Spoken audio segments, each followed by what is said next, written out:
Hi mga Karina, sa darating na birthday ni Reyna sa April 9, napakaraming naghahangad na sana si Edo na nga ang maging partner niya upang sa ganon ay manumbalik ang mga masasayang araw ng mga Edrin at mga Edrin fan supporters ni Reyna.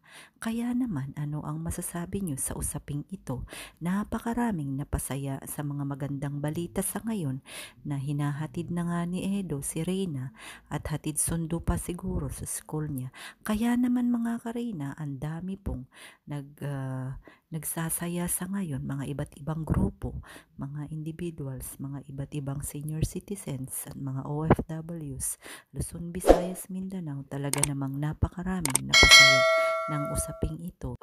Mangyari man ito o hindi, naway nandyan pa rin tayo sumusuporta kay Reyna, lalong-lalo na ang usaping pabahay para sa kanya. Naway tayo ay magtutulungan at magkaisa upang sa ganon ay maisakatuparan natin ang pabahay na plano para sa kanya. Kaya naman mga Kareyna, hinihikayat ko pa rin ang lahat, naway sa mga may extra dyan na mga gustong mag-sponsor para sa pabahay ni Reyna. Ayun nga po, i-drop lang po natin ang ating ayuda kay Kalinga Prab, at kung gusto nyo naman po na malaman ang account ni Kalinga Prab ay i-PM nyo lang po ako sa ating Facebook page na Reyna's Best Team Ever upang sa ganon ay maibigay ko po sa inyo ang detalye ng bank account ni Kalinga Prab. Kaya naman mga Karina, ngayon pa lang ay nagpapasalamat ako sa lahat ng tutulong at susuporta sa planong ito para kay Reyna.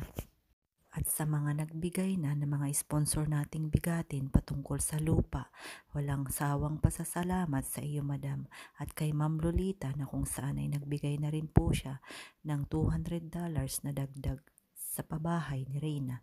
Kaya naman sama-sama nating abutin anumang plano na maganda para sa buhay ni Reyna, at naway maging masaya ang lahat sa darating na birthday ni Reyna. Anuman po ang meron na magandang bagay para kay Reyna, sana ay magkaisa tayo.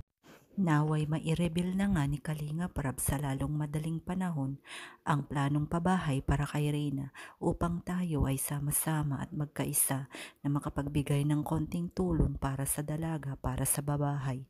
Kaya naman mga Kareyna, abang-abang lang tayo sa good news na manggagaling kay Kalinga Prab, at sana ay tuloy-tuloy ang planong ito. Kaya naman sama-sama po nating ipanalangin na mangyari nga ito at walang ibang makakahadlang sa magaganap na pabahay para kay Reyna. Maraming salamat at mabuhay po tayong lahat. Salamat sa lahat ng nag-subscribe, nag-share at hindi pag-skip ng ads sa ating munting channel. Maraming salamat.